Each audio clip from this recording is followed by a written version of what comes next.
Beep boop, beep boop, beep. Pass not found. Pass not found. Error, error.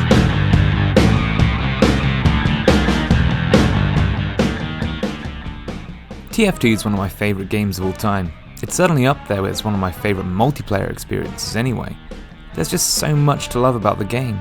The late 60s aesthetic, the music, the gameplay, the infamous maps and locations. Everything comes together to form such a neat package. And yet, over the years I feel like my desire to play the game has slowly been drained from me. Maybe that's because I'm getting older, and I just don't have the time I used to have.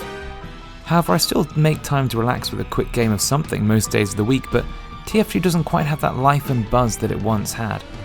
When I used to play the game a lot, there were a few maps I'd spend a lot of my time on. Balloon Race was one of them. It was one of those fun maps you could lark around on for hours at a time.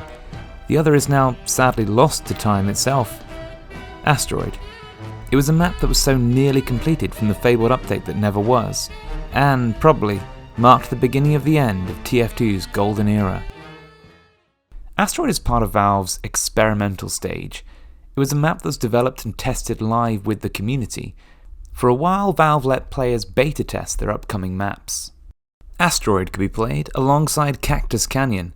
Both were very light on detail, but they were unique and interesting twists on the classic TF2 formula. Cactus sported an interesting finale, where you dumped the payload on a railway line and had to hold it there until a train came.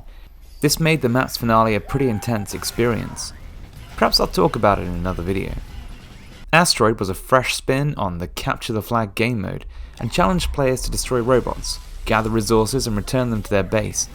However, sneaky players could steal everything the other team had accumulated in the blink of an eye. Good attack and defense skills were needed on both sides to win. It was a fun tug-of-war experience that led to a lot of back-and-forth scenarios, although with balanced teams you often ended up in a stalemate, with little progress made from either side. Asteroid was the breath of fresh air that I was looking for from the game. It brought TF2 to a new location and provided gameplay that felt new but didn't deviate too much from what we'd seen already. Over the months that Valve actively worked on the map, it was transformed from a blank white canvas into a beautiful tribute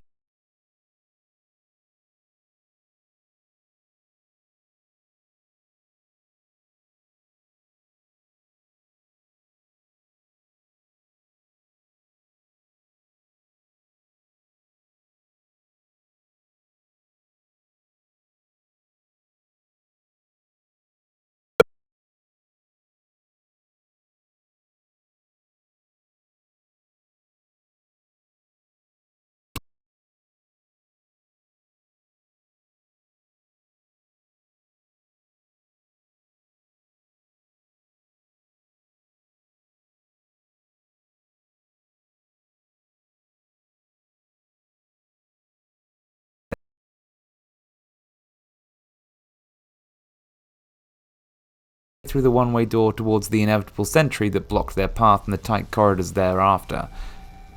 The only way out of the vault was the winding air duct that forced you to duck as you made your way round. The map also featured deep water, an underground tunnel, high-up catwalks, and a central corridor leading to each team's central arena. Each pathway featured different gameplay opportunities and ensured that the map didn't get stale, as there was always something new you could try, no matter how well defended the enemy base was.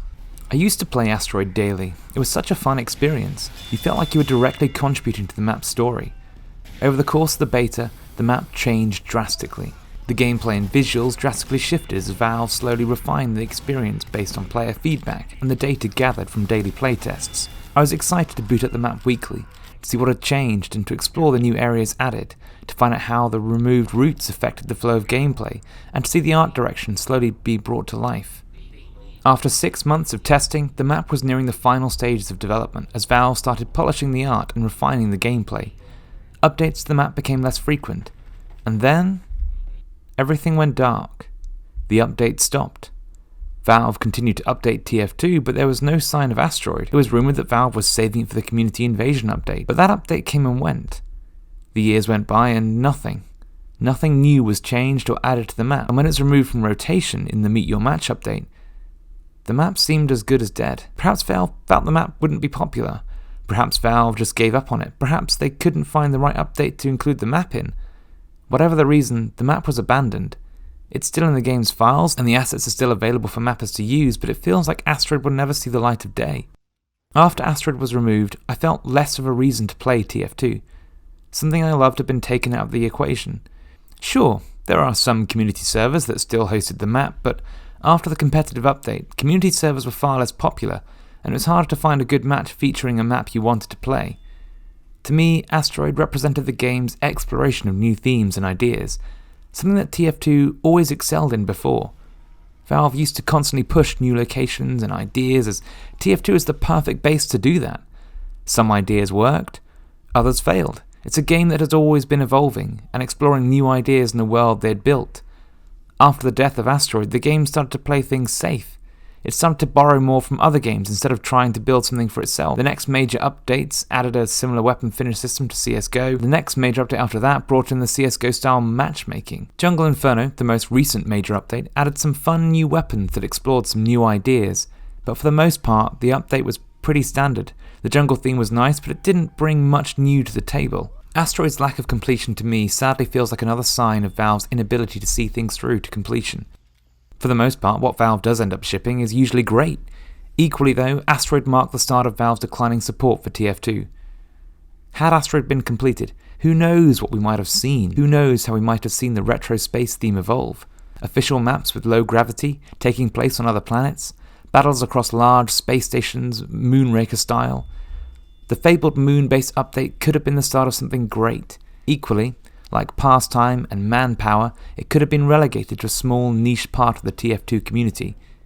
Asteroid's Robot Destruction game mode went on to inspire the player destruction mode. But what else have we lost out on with the incomplete space theme? More than anything, I'd like to see Valve finish Asteroid, or at least release the completed moon-based asset pack so that other members of the community could finish the work that Valve started. For those of us who've enjoyed Valve's products over the last few years and decades, we're no strangers to disappointment, unfinished work and the endless abandoned concepts. But what's always hurt them most is the products that go so close to making a final release that fans were excited for, yet, for reasons we'll never know, were dropped at the last second.